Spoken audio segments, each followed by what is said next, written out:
This is logged in on November 25th, 2023, Eastern Standard Time. Sensitive material has been breached and it is now in front of the public.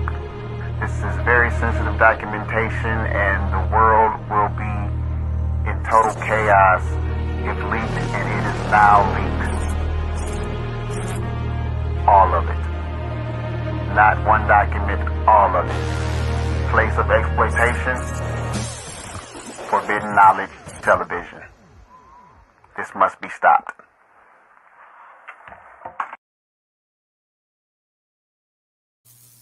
All right, what's happening, everyone? Billy Carson here, aka Forbidden Knowledge. What's happening? All right, I see people already filling up in the live chat. It's going to be a great talk tonight. Make sure y'all click the like button and make sure that you share this video. Tonight we're going to talk about the potential next land grab. It's a question mark, but we're going to discuss it tonight, amongst other things. We'll have a great discussion tonight. So let's talk about it tonight. California fires, these fires that are spreading all over California, going everywhere. What is really going on here? Let's take a look at some of the information, some of the evidence, and let us make our own judgment and our own understanding as to what exactly is happening or might be happening out there in California. It's really crazy. It's a lot of crazy coincidences. I mean, there's just too many coincidences for it to be not planned in some way, shape, or form. In my opinion, you may create your own separate opinion. And guess what? That's okay. All I can do is tell you from what I see and the information I've been able to gather, it just seems a little bit strange that all this is happening and all this is going on whilst they are preparing to develop and rebuild already. So we'll talk about it tonight. If you guys remember, I did a video about this, about Hawaii with the fires, something similar to this, back when the fires happened in Hawaii. If you remember that video, I showed you that there were land developers already having approved plans to build on the land that caught fire before the fires even happened. We also talked about the government contractor that was utilizing weapons that caused fires or could create fires and doing testing in that area during the dry season. So it was no surprise that fires actually did happen. And we also talked about the fact that people were trying to escape in their vehicles and were turned back and not allowed to leave. And so many other incredible, strange coincidences, some of which actually match the situation going on right now in Los Angeles and the surrounding areas. Okay, so we're going to get into it. If you didn't see that video I did before, this is the thumbnail for it. It was called, "Could These Global Fires Be Evidence of Directed Energy Weapons?" And we went over extensively in that. I don't know how many years ago, a couple of years ago, a year ago, whenever it was.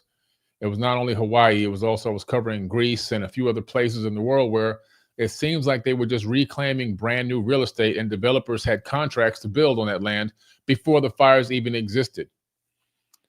Pretty incredible. And I showed all the receipts. So it's pretty incredible. So tonight we're going to go in. Tonight we're going to talk about these LA County fires. So make sure you guys click the like button. Make sure you share the video.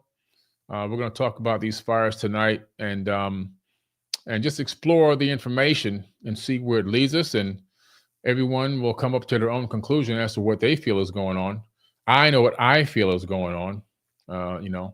I just feel like there's foul play. I feel like there's definitely some level, some way, shape, or form, there is some foul play. The mayor made a lot of bad decisions by accident, or did she make them by accident on purpose? That's the real question. She refused to answer a lot of questions today when she was approached as coming in from vacation while these fires were raging and ravaging the city. A lot of the decisions that she made, along with other poly-tricksters, allowed this situation to become a perfect storm, pun intended, a firestorm. All right, so let's take a quick look at her right now. What happened here?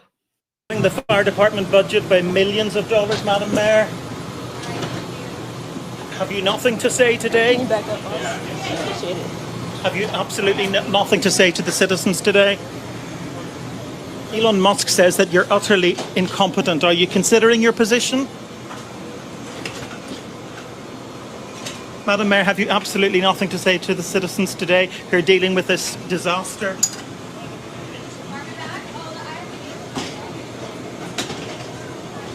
No apology for them?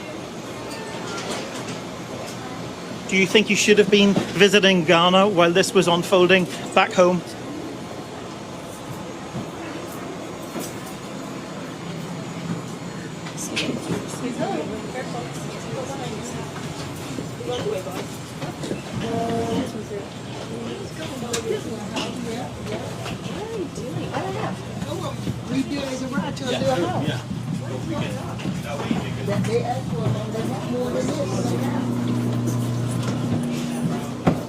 Madam Mayor, let me ask you just again, have you anything to say to...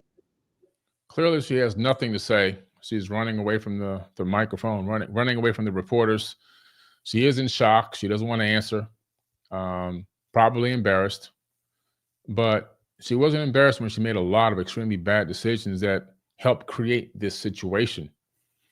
And a lot of the situation occurred because of decisions made in that office, like not refilling the reservoirs so that the fire hydrants can actually have water in them to put fires out. So we're talking about an area that has a fire season that doesn't have fire hydrants with water in them.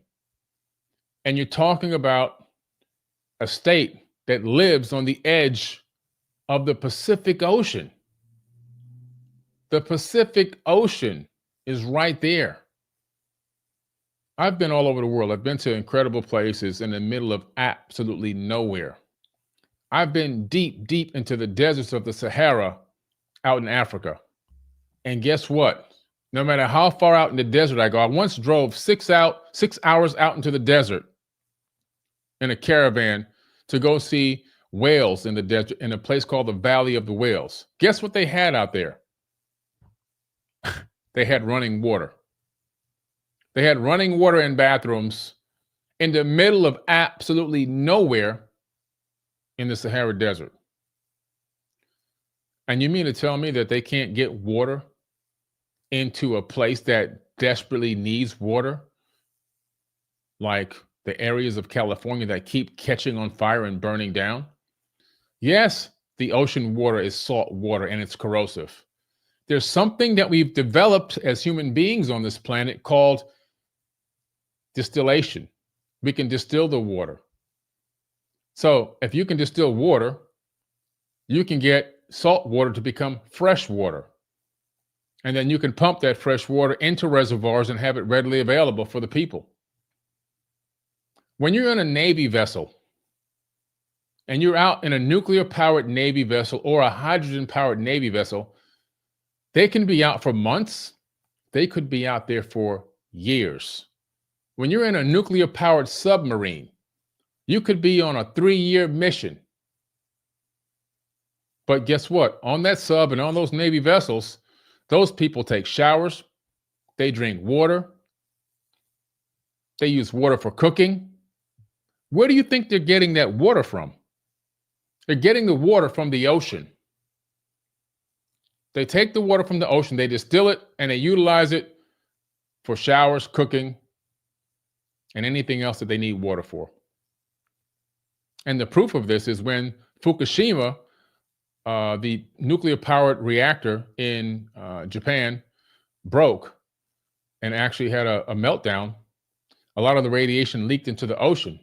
When the USS Ronald Reagan, which is a Navy ship that we have, went to go to the area to investigate, as they utilized that ocean water that was irradiated, distilled it, and utilized it for the crew on board.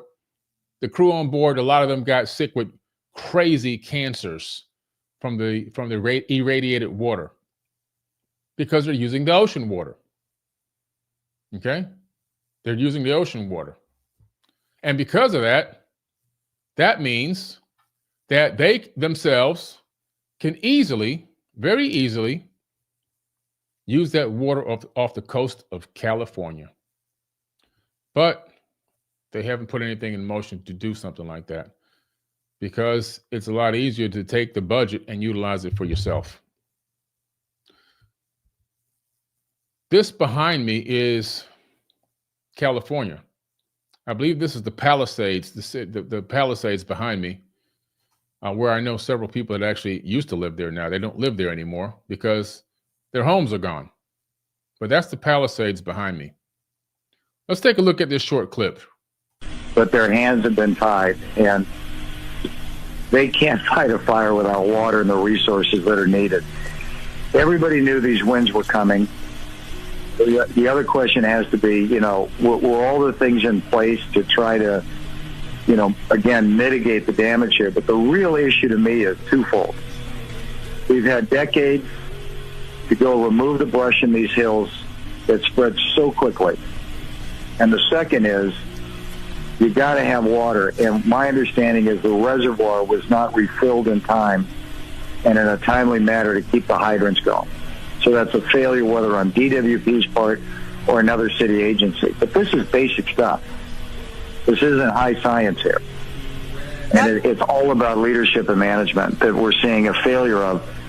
And all of these residents are paying the ultimate price for that.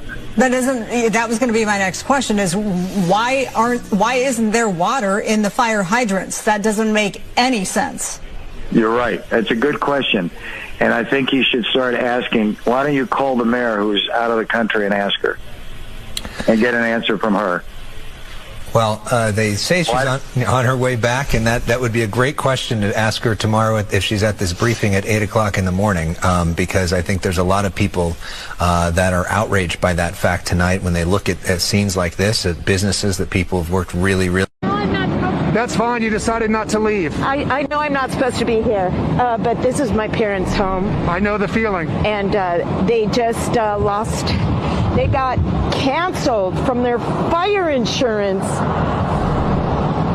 So they're dealing with this. They're 90 years old. They've lived in this house for 75 years, and they've had the same insurance. And these insurance people decided to cancel their fire. And we're going through this, and it just happened, and they have no fire insurance. So thank you, California insurance companies, supporting residents who pay taxes and love California. 5 houses burning and not a firefighter in sight. They are just stretched that thin, and there's not even structural protection in those areas. Reserved a hotel block of rooms here in Sherman Oaks. Please reach out to us. Please take advantage of it if you need. So many people caught off guard being evacuated. We're here for you. We have a large block of rooms. Again, Sherman Oaks, Coldwater, Riverside. DM me if you need it. We also have our office space right next door. Ton of space. Power still on. Electricity, internet, storage space if you have stuff you need to store. This is when you execute. If you need help, forget anything other than asking for help. Some people are trying to help out. As you can see there, insurance companies like Allstate and State Farm, they try to work out some type of fire insurance deal rate hike, and the deal didn't go through with the mayor and whoever else was negotiating, and so they decided to pull out. So just a couple of months before these fires broke out here in this current fire season, which they had foreknowledge of, they decided to cancel thousands and thousands of policies. So people's houses are burning down. It's not just poor people, it's famous people, it's rich people, everyone's house. Rich, poor, indifferent, it doesn't matter. Middle class, upper middle class, it doesn't matter. The fire doesn't care. They're burning everything down. They just burnt down the house of the LA Lakers NBA head coach. Okay, his house just got burnt down. The entire house is gone. His mansion is gone. So they don't care. A good, bad, indifferent. Maybe it got out of hand. Maybe it went too far. Maybe the embers flew to places they didn't anticipate.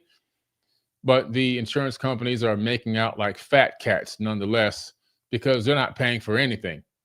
So the insurance companies, they just take. They They just take your money nonstop. And then when you need them the most, they deny claims. Like that president of United Healthcare that got shot down in the streets just a few weeks ago, just towards the end of last year. His company, United Healthcare, they were using AI bots to deny mass deny claims of people that had paid them for who knows how many years, decades. But when they got sick and needed to get taken care of, they didn't take care of them. Okay? They just didn't take care of them. And this is that gentleman who unfortunately lost his life because of the way that these insurance companies are run. He's not the only one. These insurance companies, pretty much all of them, are the biggest scams that exist on the planet. They are the biggest scams that exist on the planet. And these insurance companies, what they do is they collect your money. They've lobbied to the states, they've lobbied to the government to force people to have these specific insurances, whether it's auto insurance or homeowners insurance or mortgage insurance or whatever insurance it is. If you don't have it, then you get in trouble. But when you need them, a lot of the times they fall back. They take a step back.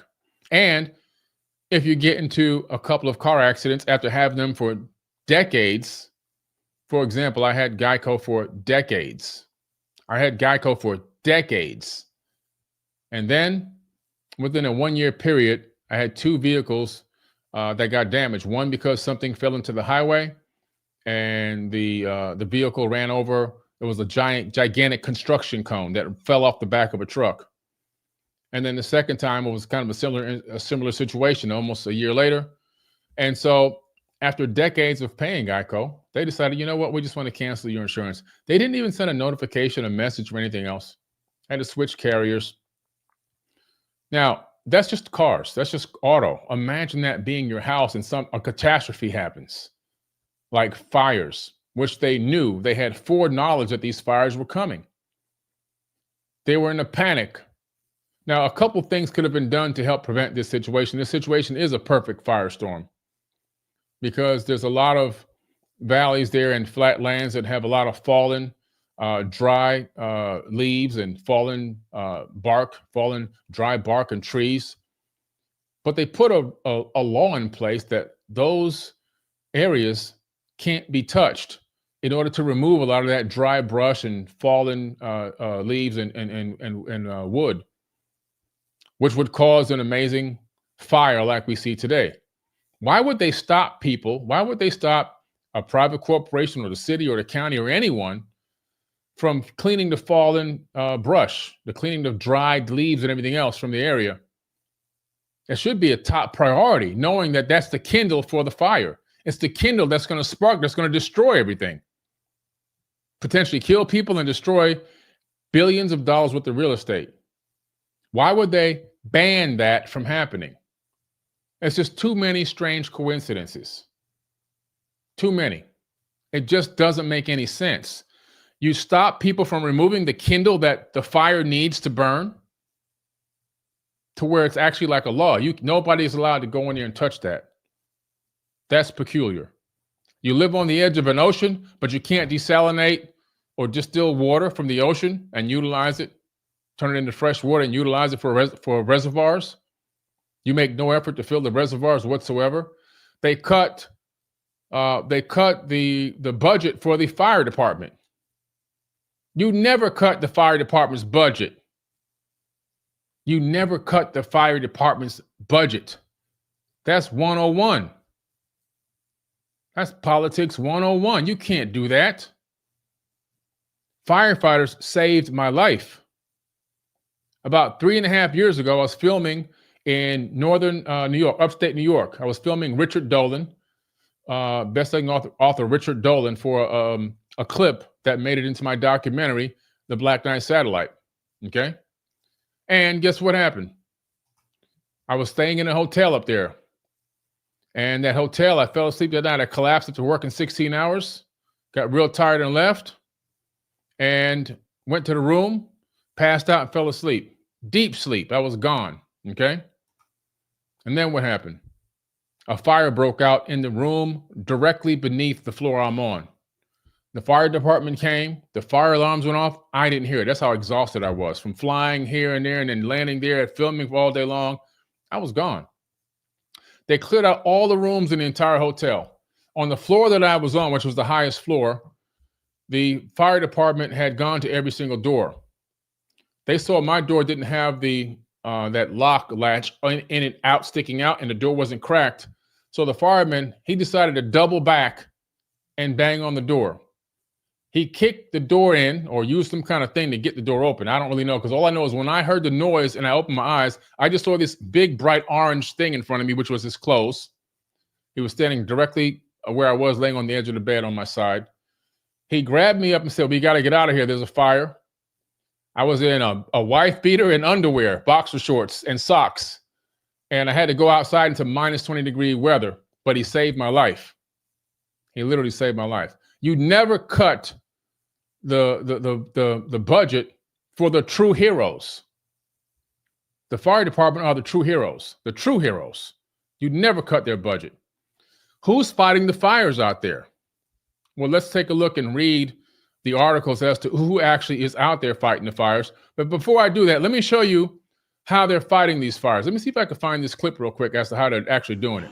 What in the world?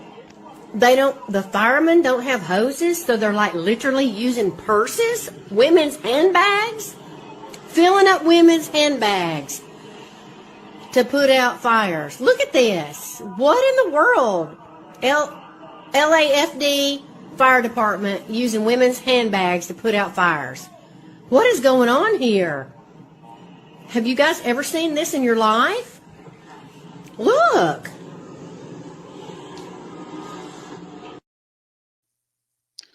Women's handbags to put out fires that are burning over the course of thousands of acres.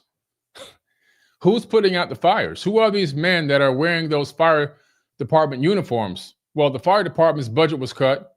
A lot of fire department men were laid off because they didn't get the Jabberwowski. Because they weren't willing to fall under the oligarch elite rule and get that jab in their arm, they were let go. So who's actually fighting these fires? Prisoners are fighting the fires. Incarcerated people. So let's take a look at that. Let's take a look at that. Let me find this article here real quick and just read it to you. In response to the recent wildfires in Los Angeles, approximately 395 incarcerated individuals have been deployed as firefighters.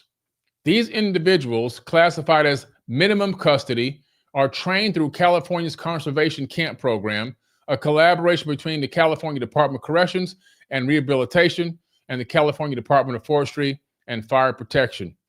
They work alongside professional firefighters engaging in tasks such as constructing fire lines, clearing brush, and directly combating active fires. Okay? Yeah, interesting. That's very interesting.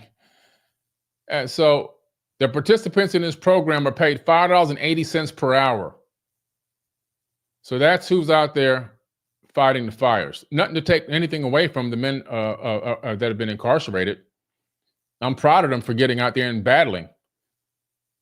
But at the end of the day, what they're doing is a travesty. First of all, they're using men as slavery, as slave labor rates, $5.80, number one. Number two, I seriously doubt that they're fully properly trained as a true fireman, because there's certain things they're probably limited to getting access to. And now you throw them on the front lines to battle a 2,000 to 3,000 acre fire, or maybe more, that's jumping from city to city, and you don't give them the proper tools and understanding and knowledge to even fight those fires. And to you, their lives are worthless because they're just incarcerated people. So if they die in the fire, who cares? That's what they're doing. That's exactly what they're doing. It's exactly what they're doing. And King Israelite, I'll address the electric bills. We paid a ton of people's electric bills already. Like I said when I did the live, we can't pay everyone's electric bill, but we paid quite a few already. We only have a few more to go before we max out our budget, but we paid quite a few. Anyway, back to the story. So this is what's going on, guys. We got firemen putting out fires. What in the world? The firemen don't have hoses, so they're like literally using purses, women's handbags, filling up women's handbags to put out fires. Look at this. What in the world? LAFD fire department using women's handbags to put out fires. What is going on here? Have you guys ever seen this in your life? Look. Yeah, I mean, I just had to show it again because it's almost unbelievable. It's really unbelievable. And this is what their efforts have led to. Okay, I guess let's park along the street, yeah? And then, Dave, if you can, just ahead of us and try to... Right here. This is where it's got to be. This is, oh my God. Total destruction, total unadulterated destruction to where it's almost unrecognizable. A lot of these places are unrecognizable at this moment. What they've done and what they've allowed to happen is just crazy. It's absolutely bonkers. We're in a situation very similar to what happened in Hawaii. And what could be powering this? What do you think could be behind all of this? People are saying, well, why? Why would we want to do this? Why would they want the city to burn? Why would they want people to lose their homes? I don't understand. Have you been to that area of California lately? The majority of these houses that are burning are extremely old houses on extremely poor foundations, ready, and I mean, pretty much just it's a deck of cards waiting to come down, sitting on the edge of cliffs, poor foundations, mudslide ready, collapse ready, windstorm ready, hurricane, well, you have typhoons or whatever over there, ready to collapse. Houses over there for $1 million or $2 million look like tiny shacks. They've really just destroyed the place. And all that tax money people are paying, income tax, state tax, gas tax, electric car tax, tax. They're taxed on top of the tax, and that tax is taxed too. The streets are run down. The city is run down. People are living in the streets. The infrastructure is trash. Everywhere is dirty and filthy. There's very few nice places left. And where's all the money going? Where's all the money they've been collecting? There's no water in the aquifer. They can't figure out how to desalinate water from the ocean. They can't figure out anything. And now the whole place is burning. When you start looking up what's happening, coming up very soon, there's a big project coming very, very soon. And that project is called the Olympics. Los Angeles is hosting the 2028 Olympics. That requires a lot of development, and it also provides an incredible amount of opportunity for who? For land developers.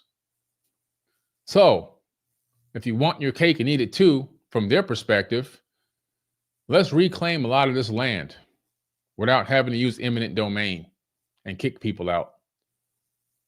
This is my hypothesis. This is just my opinion.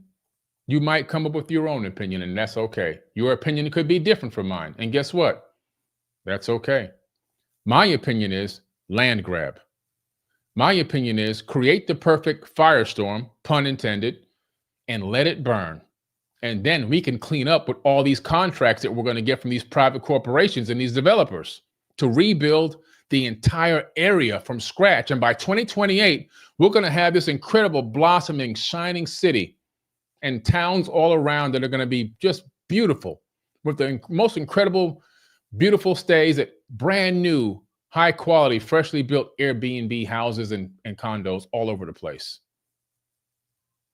New people moving into the area, bringing their families to be a part of the building of this new infrastructure needed for the 2028 Los Angeles Olympics. They're building the LA smart cities. They want LA to be a smart city, not a dumb city. They think the people are dumb, so they pull the fire trick on them. Then they're going to turn it into a smart city by importing people into the area and giving them the new homes. They're going to gentrify the place. That's what they're going to do. Let's read some articles about this. Let's read some articles about this. Let's see what happened previously in other Olympics as well. Estimating the exact number of people who would be displaced in Los Angeles and its surrounding area due to the 2028 Olympics and related development projects that are pending is very challenging, but we can take a look here historically at what happened in Rio de Janeiro. They hosted the Olympics and it led to displacement and gentrification in the host cities. For instance, 2016 Rio de Janeiro Games resulted in the displacement of over 22,000 people between 2009 and 2016. Okay. USC Story Space is the source for this information. In Los Angeles, concerns have been raised about the potential for similar outcomes.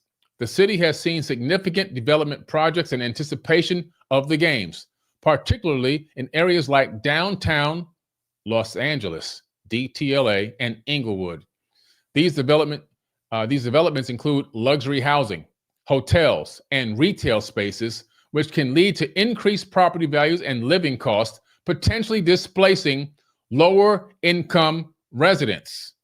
Source, USC Story Space.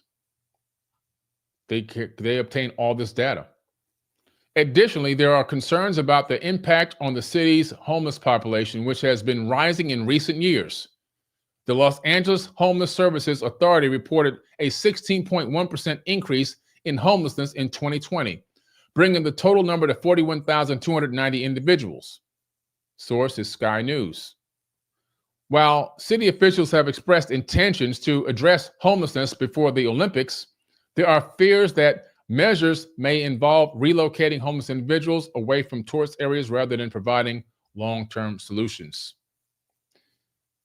While exact displacement numbers are unavailable, the combination of large-scale development projects and preparations for the 2028 Olympics is likely to exacerbate housing challenges in Los Angeles, potentially leading to the displacement of housed and unhoused residents. That source is from The Sun. So,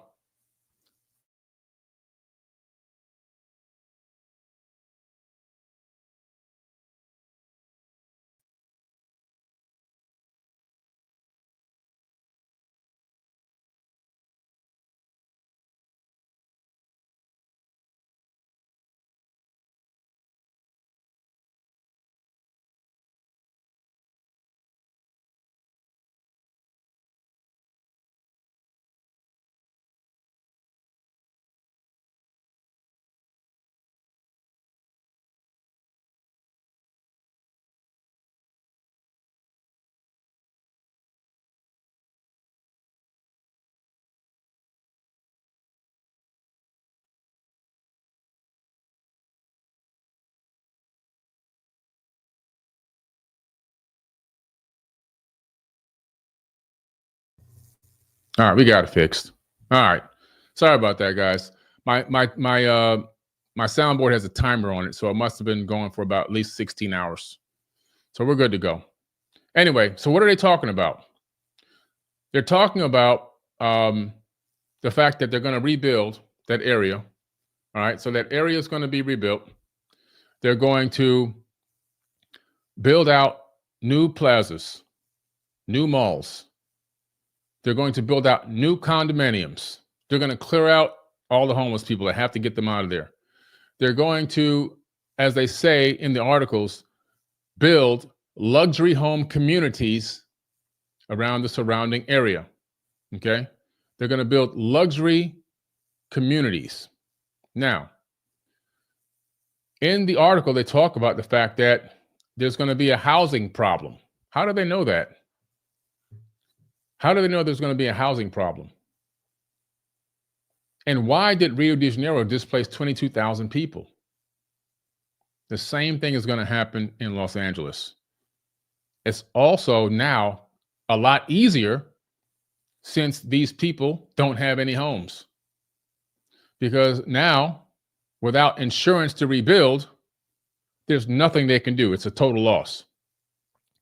All they can do is go to the location where their home was, try to find any memorabilia or any valuables that are left, and walk away, leaving it available for the government to take over and give a contract to a land developer to rebuild, which is exactly what they're going to do. As a matter of fact, if you just do some very simple searches, you'll find that the rebuilding effort and the contractors are already lined up. They're already lined up.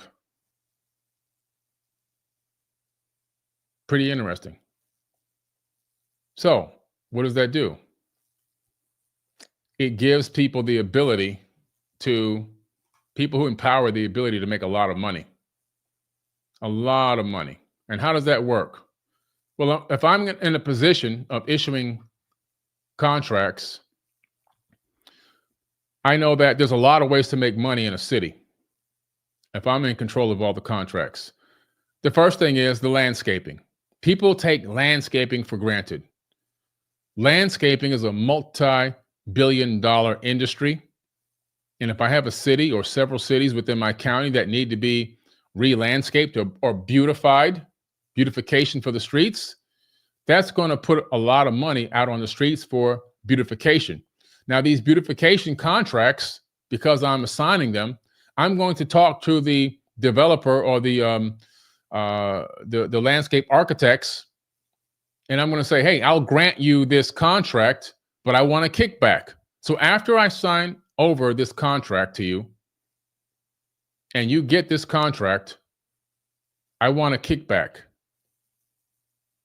So once the contract is signed, they get their first installation of their first wire tranche. They will then send a kickback of money back to the person that approved the contract. Most likely, usually somebody in government for that state or that area or that region, that county, whatever. This is how they make the money. They eat big time giving out these contracts. That's just the landscaping contract. That is just the landscaping contract. Now, you got to go to the street contract and the bridge infrastructure contracts. Well, we want to repave the streets and we want to make sure the bridge infrastructure is good. So you hire another private company for that. Then what do you do? Again, when the contract is signed, sealed, and delivered, and you get that first tranche of installments, I want to make sure my cut comes back to me in an envelope. An envelope is going to be handed to me that's going to have that money for granting you this contract. Then what happens? Well, we got that done. Okay. Ooh, there's a lot of land that needs to be cleared. I'm going to give out a land clearing contract to these developers. Again, same scenario. I'll get an envelope with money in it. I got the builders. I approve certain builders for the area, these projects. Okay. Another contract. I'll take a cut of that as well. You see what I'm saying? These cuts just keep building up and building up and building up. You want to preserve an area. You want to remodel some things instead of completely trashing them. Well, you find a company to come in to do that renovation, and you give out those contracts and you take a cut from that too. And you just keep taking cut after cut after cut after cut. And before you know it, you have built up millions, maybe even tens of millions of dollars in cash that you've taken by giving out these contracts. Pentagon does the same thing. People at the Pentagon, Lockheed Martin, Northrop Grumman, all these private corporations get these crazy contracts. A lot of other private corps in aerospace and other companies, they get these crazy contracts. A lot of the technology they never even develop, but they've taken in billions of dollars. But there's submarine money coming back to people that are on the inside, helping these contracts to get approved, these bids to get approved. It's all about bidding and who gets the bid and who knows who. It's all politics or politricks. And before you know it, you got a rebuilt city based on guaranteed bids to people who they know they're going to get kickbacks from. And they make a lot of money doing that. They make a lot of money doing that. A lot of bribes. A lot, tons and tons and tons and tons of bribes. Somebody might come to the mayor, they come to the governor, or whoever else is in charge, depending on what level it's at, and comes with the straight bribe from the beginning, letting them know, here, get this one approved, and not only will we take care of you now, but we're going to take care of you on the back end as well. This is how business is done in America. This is how big business is done. The fact that you might go and start a company and try to put a bid in and think it's all being played fair, and you put a bid in and you hope your bid wins out of 10 bids to get this contract to do the beautification for Los Angeles, highly unlikely unless you're bribing and giving kickbacks under the table. That's how it works. So these people who are in positions of power to give out these contracts, especially when you're talking about now getting ready for the Olympics, we're talking about tons of bids, tons of contracts. We're talking about millions of dollars in bribes. Millions in bribes are coming. It started already. So it's no surprise to me, and it makes total sense. It's unfortunate that these people are just collateral damage for a money game. A money game that they know how to play. They know how to play very well, and they know how to cover their tracks very, very well. Very well. I mean, come on. These people never go to prison for any of this stuff. All the major banks have been busted. Not all, but a lot of major banks have been busted for laundering money for the mafia, laundering money for cartels. HSBC got busted laundering millions of dollars for cartels. Nothing happened. Wells Fargo got busted for laundering millions of dollars for cartels. Nothing happened. There was a bank just recently, I forgot the name of the bank, just the other day. They got busted for laundering millions of dollars for cartels. You think they don't care? They just keep buying new banks or getting that bank absorbed into a different bank, and they keep laundering the money for the cartels and making themselves billions of dollars doing it. And the only thing that happens to them is they get a fine and slapped on the wrist. There's nobody going to prison for this kind of stuff. Apple, what do? They were caught slowing down your cell phones. They slow the cell phones down leading up to the new release of a new cell phone. They slow your phone down remotely. They got caught doing this. They got fined for this. You think that they didn't do it again? They were like, we'll just keep doing it. That's just the cost of doing business. We'll pay these little fines. The electric company in Florida, Florida Power and Light, they were illegally overcharging everyone by just a few pennies. But when you add that up to millions of people, it turns out to be millions of dollars. And when they finally got caught doing it after who knows how many decades, all they had to do was just pay a little bit of money. That's it. Just pay a little fine. These governments do this. The government does it all the time. A company like a private corporation in aerospace will come to them with a bid for a new fighter jet. They'll say, this is the new fighter jet. Of course, you know, there's behind the scenes bribes going on. The fighter jet's $4 billion down payment. So they give them $4 billion to develop this brand new state-of-the-art fighter jet. They take the $4 billion, they chop it up in the company between themselves. They start working on the project through R&D, research and development.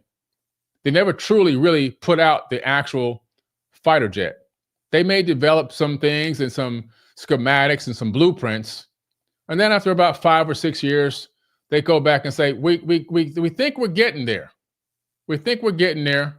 We just need a little bit more. Okay? We just need a little bit more money. So send us another $5 billion. And then when they get that $5 billion, they play around for a few more years. They suck that money dry as executive and C-suite profits and payroll and expenses. They expense it out. And of course, the person that gave them the deal, the bid, they get the submarine money. And another 5 years go by. And then they siphon more money. And then finally they go, you know what? This project is just not going to work out. We don't think it's going to work out. So we're going to scratch this and try something new. This one's not going to fly. And they do this over and over and over again. siphoning billions and trillions of dollars from the general population that's breaking their backs every single day, working and hustling, trying to make ends meet, and they siphon your money away. And they do this to you. Billy, do you think certain elements are trying to derail Trump by creating chaos? I think, listen, the current people in office are extremely jealous and pissed off that they didn't win if they spent billions of dollars trying to win. And they're also very incompetent. And they all acted, all of them, they all acted like little high school kids, or they acted like middle school kids when they were going through the whole debates and everything else they were doing, and the fighting and the bickering and calling people names and this and that. I just think that on their way out, they're also part of maybe making things even harder. I don't know if they're part of the fires, but I know that they've set a lot of things up behind the scenes, including still siphoning money out to Ukraine and things like that are making it harder for the new administration when they get in. But that's a whole nother podcast. But